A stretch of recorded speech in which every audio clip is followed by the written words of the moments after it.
조금 전 미국 군대가 이란에서 대규모 전투작전을 시작했습니다. 전 세계의 뉴스 매체들이 이란 전쟁의 전개 양상을 보도하는 동안 거의 아무도 말하지 않는 또 다른 조용한 전쟁이 펼쳐지고 있습니다.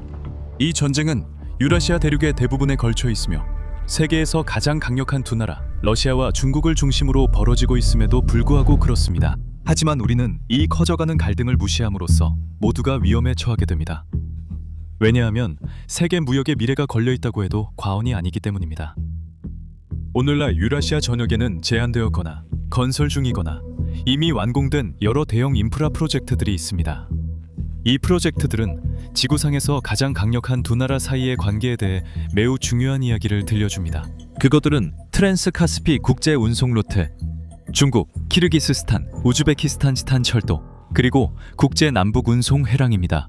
그리고 아직 가설적이지만 매우 진지하게 논의되고 있는 초대형 프로젝트인 유라시아 운하도 있습니다.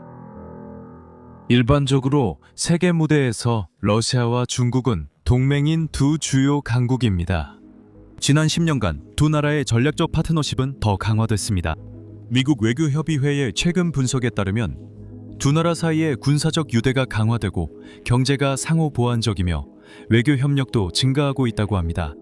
하지만 사실 중국과 러시아의 관계는 단순한 동맹이나 적대 관계보다 훨씬 더 복잡합니다. 그리고 그 복잡성의 이면을 보여주는 가장 뚜렷한 예는 유라시아 연결망을 누가 통제할 것인가를 둘러싼 갈등이 점점 심화되고 있다는 점일 것입니다. 이것은 통제하기에 매우 가치 있는 것입니다. 그리고 우리가 보게 될 것은 그 통제권을 둘러싼 경쟁 속에서 인상적인 투자와 놀라운 인프라들이 만들어졌다는 점입니다.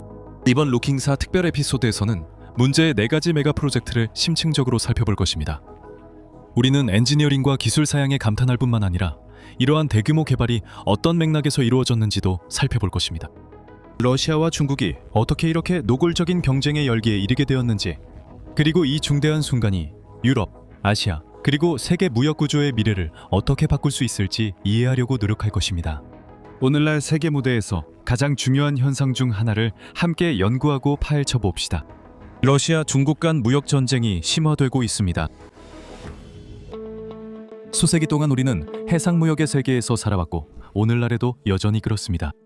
국제무역 물동량의 80%가 바다를 통해 이동하지만 육상무역로 역시 항상 매우 중요하고 강력한 역할을 해왔으며 지금도 그렇습니다. 그 이유 중 하나는 육상무역로가 더 빠르기 때문입니다. 예를 들어 아시아에서 유럽으로 수에즈 운하를 통해 해상으로 화물을 운송하면 30일에서 45일이 걸릴 수 있지만 같은 거리를 철도로 이동하면 단 12일에서 18일밖에 걸리지 않습니다. 항공 운송이 훨씬 더 빠르긴 하지만 널리 사용되는 운송 방식 중에서 가장 비싸기 때문에 육상 운송의 또 다른 장점인 비용 측면을 보여줍니다. 해상 운송이 전반적으로 가장 비용 효율적인 방법이긴 하지만 철도 운송 비용은 항공 운송의 상대적으로 터무니없이 비싼 비용보다는 해상 운송 비용에 더 가깝습니다. 철도 운송은 속도와 비용 사이에서 독보적인 균형을 이룹니다. 육상 무역로는 또한 다변화를 가능하게 합니다. 이는 점점 더 많은 혼란과 불안정에 직면한 세상에서 미래의 회복력을 위한 중요한 요소입니다. 이란 당국자들은 역사상 처음으로 미국과 이스라엘의 공동 공격 이후 호르무즈 해협을 폐쇄했다고 밝혔습니다. 세계 경제 포럼은 전략적 국제 파트너십이 성공적으로 유지될 경우 대체 무역 회랑이 2030년까지 전 세계 GDP를 3% 증가시킬 수 있다고 추정합니다. 육상 무역이 수많은 제국과 오늘날 우리가 알고 있는 세계를 형성하는 데 엄청난 역할을 했다는 것은 두말할 필요도 없습니다. 몽골 제국에서 실크로드, 그리고 현대 철도의 등장에 이르기까지 부와 영향력은 육상 무역과 적지 않게 연관되어 왔습니다. 공공정책 전문가 데런 스핑크가 쓴 것처럼 인용하자면 역사는 우리에게 권력이 결국 상품, 자본, 그리고 사람의 이동을 따라간다는 사실을 상기시켜줍니다. 역사는 또한 권력이 재조정되거나 재구성되는 순간들에 자주 달려 있습니다. 그리고 현대사에서 1991년 소련의 붕괴와 탈냉전 시대의 시작만큼 큰 권력의 혼란의 순간은 거의 없습니다. 한때 소련이라는 거대한 단일 제국이었던 곳이 이제는 15개의 독립국가로 분열되었습니다. 중앙아시아를 통과하던 소련이 통제하던 무역로들은 그 결과 일련의 국제 국경선이 되었습니다. 가장 큰 영향을 받은 것은 역사적인 시베리아 횡단 철도였습니다. 1991년까지 이 철도는 모스크바가 유라시아 북부를 가로지르는 모든 육상 경로를 통제할 수 있게 해주었습니다. 이 귀중한 경로에 대한 단독 통제권 상실은 오늘날 우리가 목격하고 있는 무역로 경쟁의 무대를 마련했습니다. 러시아는 1980년대로 거슬러 올라가는 경제적 어려움을 계속 겪었으며 이는 주로 유가 하락 때문이었고 1990년대에는 국가 역량이 더욱 악화되었습니다. 한편 중국은 같은 기간 동안 상당한 경제 성장을 이루었습니다. 요약하자면 러시아는 옛 주변국들을 지배하기에는 너무 약했고 반면 중국은 그 당시 이를 공개적으로 도전하기에는 너무 신중했습니다. 이로 인해 분석가들은 중앙아시아의 분업체제 현상을 언급하게 됐습니다. 두 나라 사이에는 불안한 균형이 형성되었고 러시아는 안보 제공자로 중국은 경제 투자자로 역할을 맡았습니다. 이 체제는 완벽하진 않았지만 효과를 발휘했고 소련 붕괴 이후 약 20년 동안 유지되었습니다. 하지만 2013년에 모든 것이 달라졌습니다. 2013년 9월 7일 중국 국가주석 시진핑은 1대1로 구상을 발표했습니다. 이는 무역로 확보, 산업과잉 생산력 수출, 지정학적 영향력 확대, 그리고 무엇보다도 구소련권을 가로지르는 육상회랑 건설을 목표로 하는 대규모 글로벌 인프라 및 연결 전략입니다. 본질적으로 이 획기적인 발표는 20년 동안 중국과 러시아 사이에 존재했던 불안한 균형이 변화하고 있음을 알리는 신호였습니다. 처음에 러시아 지도부는 적어도 수사적으로는 1대1로 구상을 환영했습니다. 공식 외교적인 측면에서 양측 모두 이를 협력과 상호 발전을 포함하는 일종의 윈윈 전략으로 표현했습니다. 하지만 그 다음 10년 동안 중국이 중앙아시아에서 경제적 영향력을 키우고 지역 내 권력 구도를 러시아에서 멀어지게 하고 있다는 점이 점점 더 분명해졌습니다. 이러한 변화의 상징이 되는 인프라 프로젝트로는 트랜스카스피 국제 운송 경로, 즉 중앙회랑만한 것이 없을 것입니다. 이 경로는 황해연안의 로닌강항에서 시작해 총 약 1만 1000km에 달하는 복합 운송거리를 이동합니다. 이 경로는 중국을 동해에서 서로 가로질러 이동한 뒤 카자흐스탄을 거쳐 카스피해에 도달합니다. 기차 페리가 카스피해를 건너 조지아, 아제르바이잔, 터키, 그리고 더 나아가 유럽 전역으로 이동할 수 있도록 합니다. 눈에 띄게도 이 경로는 러시아를 완전히 우회합니다. 또한 운 좋게도 지리적으로 서부 중국과 유럽을 잇는 가장 짧은 경로이기도 합니다.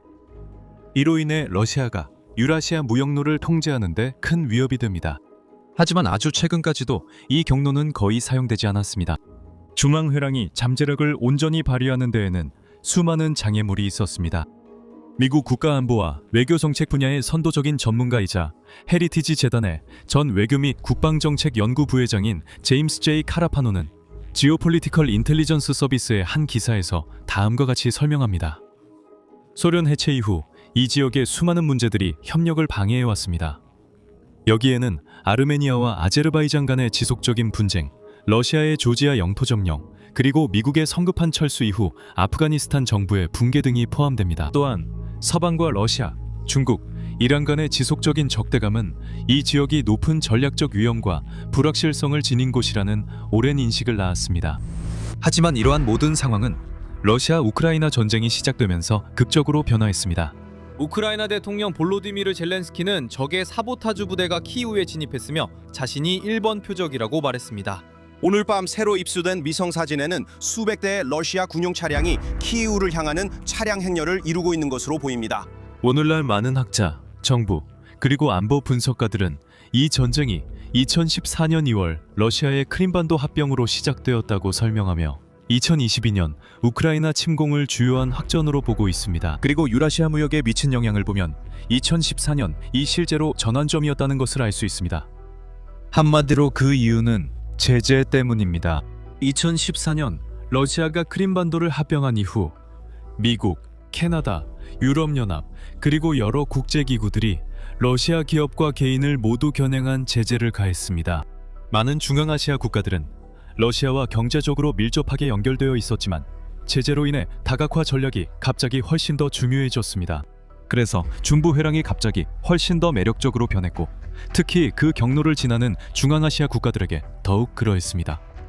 하지만 직후에는 이 큰 변화는 주로 사고방식의 변화에 그쳤습니다. 중국이 이미 1대1로 구상을 발표했음에도 불구하고 중부 해랑에는 아직까지 극적인 붐이 일어나지 않았습니다. 그리고 2014년 11월 카자흐스탄의 대통령이 예상치 못한 대국민 연설을 했고, 더 나아가 전 세계 카자흐스탄의 도로, 항만, 철도, 인프라를 현대화하기 위한 90억 달러 규모의 경기 부양책을 발표했습니다. 이 프로그램은 누를리 졸이라고 불렸는데, 이는 원래 카자흐어로 밝은 길이라는 뜻입니다. 이 발표는 놀라운 일이었지만 아마도 기존의 흐름에서 비롯된 것으로 보입니다. 다시 말해, 러시아에 대한 제재는 카자흐스탄의 기존 인프라 계획의 필요성을 단순히 강화시켰을 뿐입니다. 하지만 러시아 우크라이나 전쟁이 시작된 이후 중앙아시아 국가가 무역 경로 인프라를 다양화하겠다는 의도를 공개적으로 선언한 것은 이번이 처음이었고, 이것이 마지막이 되지는 않을 것입니다. 아제르바이잔은 이미 2010년부터 수도 바쿠의 알라트에 새로운 항구를 건설하고 있었습니다. 하지만 2014년 이후 이 새로운 항구의 중요성은 갑자기 기하급수적으로 커졌습니다.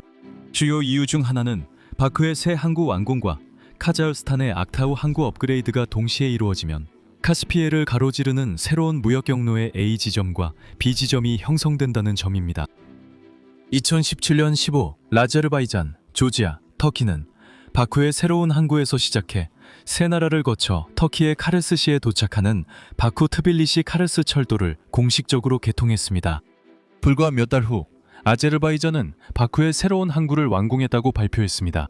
이렇게 해서 러시아를 우회해 중국과 중앙아시아를 유럽과 연결하는 길은 더욱 길어졌고, 이제 카스피해 동쪽에서 시작해 동서양을 잇는 전설적인 나라 터키까지 뻗어나가게 되었습니다. 하지만 중간 회랑 퍼즐의 가장 큰 빠진 조각은 여전히 배경에 숨겨져 있었습니다. 수십 년 동안 논의되어 왔지만 한 번도 지정학적 기회를 얻지 못해 세상에 나오지 못했던 거대한 프로젝트였습니다. 그 모든 것이 2022년에 극적으로 바뀝니다. 2022년 계속되고 있는 러시아 우크라이나 전쟁에서 오늘날 분석가들이 주요 격화라고 부르는 일이 벌어졌습니다. 2021년 말부터 우크라이나 국경 근처에 병력을 집결시키고 있던 러시아는 2022년 2월에 침공을 시작했습니다. 수도 키이우를 포함한 여러 도시에서 폭발이 일어났습니다. 이미 시행 중이던 서방의 제재는 이제 신속하게 가해진 제재에 비하면 미미한 수준이었습니다. 러시아는 침공 이후 사실상 서방 시장에서 고립되었습니다. 따라서 이미 러시아에 의존하는 위험을 피하기 위해 다각화를 모색하던 주변 국가들은 이제 사실상 그 압박감에 식은땀을 흘리게 되었습니다. 그리고 이제 이 새로운 지정학적 상황에서 오래되고 매우 대담한 아이디어가 곧 유난히 매력적으로 보이기 시작했습니다. 철도를 건설하자는 것이었습니다. 단순히 중앙아시아의 한 지역을 다른 지역과 연결하는 것이 아니라 중국 자체를 이미 성장하고 있는 미들 코리도와 연결하자는 것이었습니다. 그리고 잠재적으로는 러시아를 완전히 우회하는 시베리아 횡단 철도에 완전히 새로운 대안이 될 수 있는 노선을 완성하는 것이었습니다. 중국 키르기스스탄 우즈베키스탄 철도, 줄여서 CKU 철도는 소련 붕괴 이후인 1990년대 초에 처음 제안되었습니다. 하지만 여러 가지 이유로, 특히 키르기스스탄의 험준한 산악 지형을 따라 길을 내고 터널을 뚫는 데 드는 막대한 비용 때문에 이 혁신적인 아이디어가 실현될 순간은 오지 않았습니다. 하지만 2022년 9월 중국, 키르기스스탄, 우즈베키스탄 세 나라는 이 프로젝트의 타당성 조사를 실시하기로 합의했습니다. 이 프로젝트가 실제로 실현될 가능성에 한 걸음 더 가까워지는 전례 없는 진전이었습니다. 그리고 2024년 6월 베이징에서 3자 정상회담이 열렸고, 이 자리에서 건설을 시작하기 위한 최종 합의가 체결되었습니다. 세 나라가 CKU 철도를 통해 도전하는 일은 그야말로 거대한 과업입니다. 노선의 길이는 약 532.53km에 달합니다. 그 경로를 따라 키르기스스탄의 산악 지형에 위치한 3개의 대형 터널이 포함될 예정입니다. 12.5km 길이의 나린 터널은 제말 다반 고개를 통과하게 됩니다. 13.2km의 코시보 터널은 키진 마을을 지나게 됩니다. 그리고 12.2km의 페르가나 산악 터널은 이름에서 알 수 있듯이 텐산의 페르가나 산맥 중심부를 관통하게 됩니다. 템산은 중앙아시아에 위치한 웅장한 산맥으로 지구상 어디에서든 철도를 건설하기에 가장 보전적인 장소 중 하나입니다. 이 산맥의 가장 높은 봉우리는 눈으로 뒤덮인 지인기시 초쿠수 정상으로 무려 7,439m에 달합니다. 반면 가장 낮은 지점은 투르판 함지로 해수면보다 150m 이상 낮은 곳에 위치해 있습니다.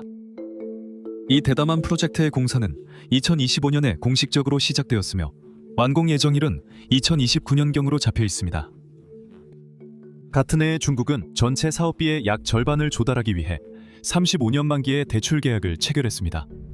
이 프로젝트의 총 예상 비용은 약 47억 달러에 달합니다. 하지만 이것이 러시아와 중국 간에 벌어지고 있는 무역 전쟁에서 아마도 가장 극적이고 최근의 측면일 수는 있지만 결코 유일한 전쟁이 아닙니다. 러시아는 대서양권에서의 중요성을 지키려 경쟁하며 큰 움직임을 보이고 있습니다.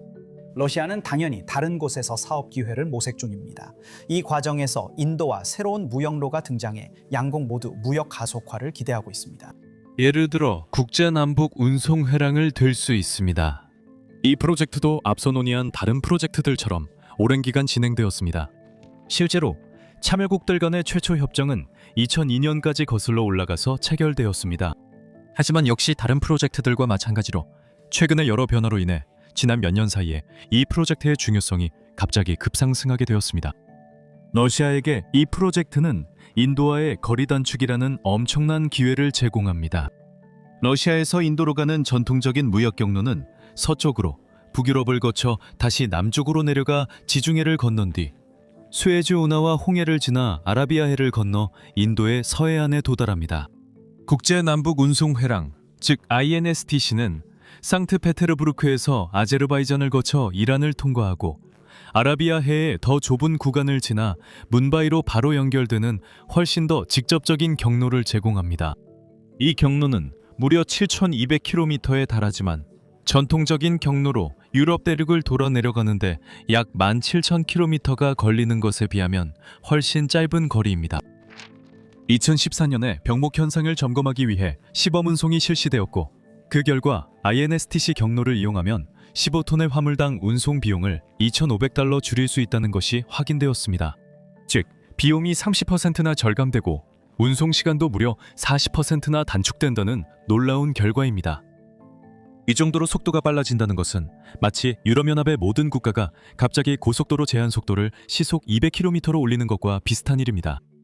2022년 7월 7일 러시아 국영 철도 회사인 RZD 로지스틱스는 국제 남북 운송 회랑을 따라 인도로의 첫 화물 운송을 발표했습니다.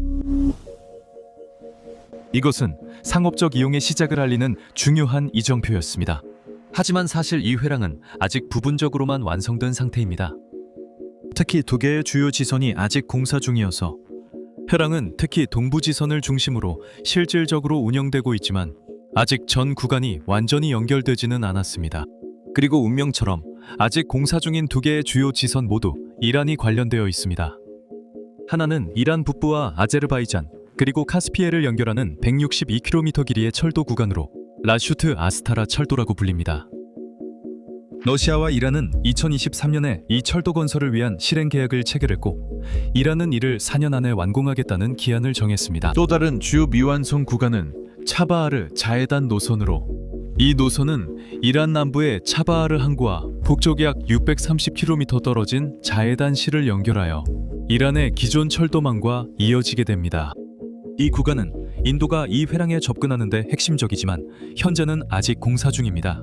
여기저기 아직 진행 중인 부분들도 있고 페르시아 대운하 또는 더 기술적인 명칭인 이란 누주 트랜스, 이란 운하와 같은 대담한 제안들도 있습니다.